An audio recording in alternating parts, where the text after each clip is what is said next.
ان کے سروں سے والدین کا سایہ اتار لیا گیا ہے، لے لیا گیا ہے، ان کو بے گور و کفن چھوڑ دیا گیا ہے۔ تو رازق ہے، مجھے اپنے نبی کریم کا واسطہ فلسطینیوں کے مسلمانوں کی حفاظت اور ان کی غیبی نصرت فرما۔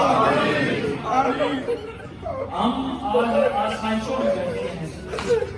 آج گاڑیوں میں بیٹھے ہیں، آج معاملات میں بیٹھے ہیں، معصوم مسلمان بچے ہمارے وہاں وزٹ کرتے، تو ان پر رحمت کے دروازے ہم سے پہلے ان پر دروازے کھول